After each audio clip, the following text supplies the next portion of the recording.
What we're seeing here in San Francisco is probably the most egregious example of the growing chasm between rich and poor. We have the highest amount of evictions that we've ever had. It's a perfect storm of greed and money.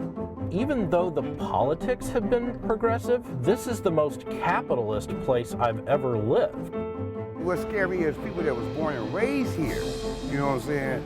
You're being booted out. I feel like I'm a person with no home. I didn't choose to live anywhere else. I just can't come back. That hurts. This is a battle to save the heart, soul, and spirit of San Francisco. How have you seen the community change around you over the last 5-10 years? This tech industry has been an invasion. We're in the middle of a gold rush right now. Does that make me to blame for all of San Francisco's housing woes because of the fact that I happen to be in tech? We were forced to go over the hill to the projects, where we actually, strangely enough, paid more to live in those projects than we did these houses that were owned by black folks. Is grandmother still up there? Oh, hi, Grandma. You remember me? Remember the girl with the big glasses from right there? With the sisters. Are you the last one who owns and lives? Yeah. Wow, that's incredible. Latifah Simon doesn't live in San Francisco, where you grew up. Yeah. Not anymore. Oh my God, Latifah, don't cry. My mother braided my hair on this stoop. Wow. Her family was evicted from her home in 1997, just as the tech bubble in the late 90s was heating up. She was a senior in high school. I mean, I just want people to be able to have the San Francisco experience that I had. Like as a working class young woman, we weren't rich, but we had an amazing community. If people can live in beautiful spaces, their lived experiences are different. She's living proof of the effect of gentrification on people. When I moved into public housing or low-income housing, something happens in the mind. I dropped out for a while of high school. It was just too much. I had a baby soon after. There were certain things that just dominoed. My life started to spiral out of control. Thank God I got back in line. I dedicate my life to making sure that low-income young people have opportunities because of those years. Her story's not uncommon. In 1970, there was between 95 and 100,000 blacks in this city. We're now down to 40,000 blacks. What a glaring statement. Reverend Amos Brown is the head of the local NAACP. Urban renewal was not urban renewal, it was black removal. Is San Francisco becoming a gated community? Yes, it's only for the affluent 2% and the dot-commas. The middle class, particularly the middle class in the black community, is non-existent. The tech community notoriously has this diversity problem. Do you think that that affects what's happened with gentrification in the city? Definitely so. The tech people have lived in a silo. They've been in isolation. And they didn't come to share. They came to be greedy. According to government data, computer programmers and developers make about twice as much as the average San Franciscan. Their wealth is driving up the rent, more than 50% since the beginning of 2012, according to Zillow's rent index.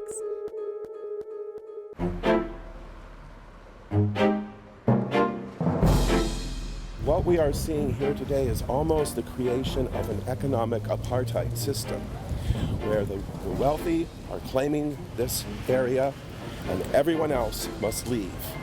It's very, very destructive, and it is ultimately, I believe, unsustainable. These people driving around in their Uber black cars. Cleve Jones worked alongside civil rights activist Harvey Milk in San Francisco in the 1970s. Of course, I understand that cities change, but the change that we're seeing today, not only in San Francisco, but all across the world, is a complete transformation in what cities are.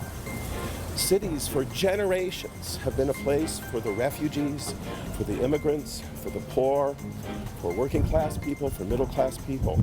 The techies and the wealthy want their fancy restaurants, but I don't know who's going to work in those restaurants because they can't afford to live here.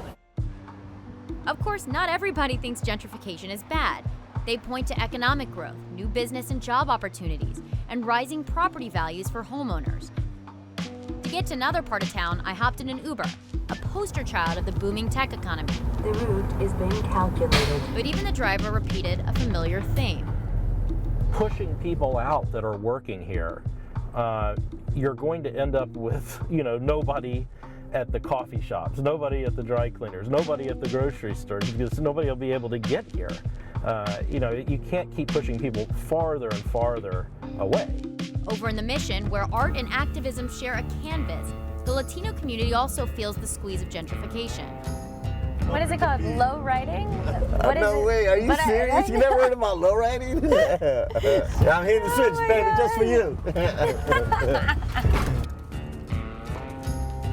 10,000 people have been displaced from this neighborhood. We're talking about working class people to make way to 6,000 techies who now live in this neighborhood. How quickly is this neighborhood changing? It's just been in the last 3 years. On this block, he's proposing to build 380 luxury condos. And we've been fighting that now for 2 years and saying we don't want that here, because as soon as those luxury condos go up, what happens to the rest of the surrounding area? The rents will continue to rise. Paris and Milano, we're taking over the place.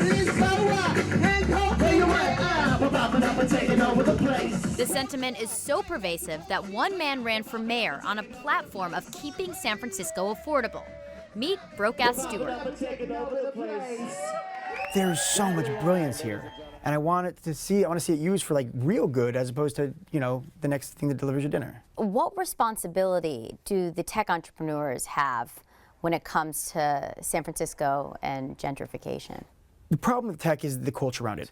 It's a society set apart. You use an app to get a ride to work, and then you work for obscene hours, and then you use the app to get a ride home, and then you don't leave your house because you order your food on an app. You are opting out of being a San Franciscan. He lost, but got about 10% of the vote. There's a lot of frustration towards the tech community. You're a tech entrepreneur. Folks who are saying, my rent, I can't afford the rent here, I'm getting displaced, and we're losing some of the culture that made this place great. What is your response? I definitely understand the frustration. I can see how that's tearing apart communities, and I can see how it's definitely a problem. But I also do feel like often the tech industry is scapegoated. We're not awful people. We also wanted to move here for San Francisco because we love the place, just like everyone else who wants to be here. While we agree that there's a lot of problems that need to be solved, we can be part of the solution, and defining us as the problem is not going to help that way. Really, the only way to solve this problem permanently is more housing. It's not about pointing fingers at the employees of the tech companies. They are being used by the real powers.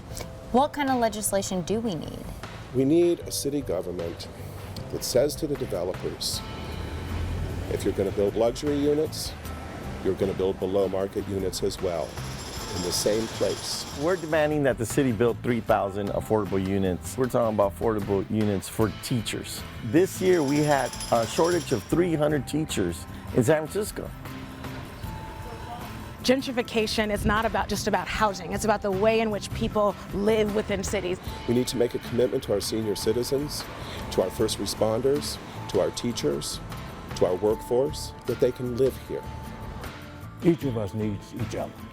As Dr. Martin Luther King, my mentor and teacher, once said, there can never be wealth without being concerned about the commonwealth. The commonwealth. We have to coexist, because when whole communities are displaced,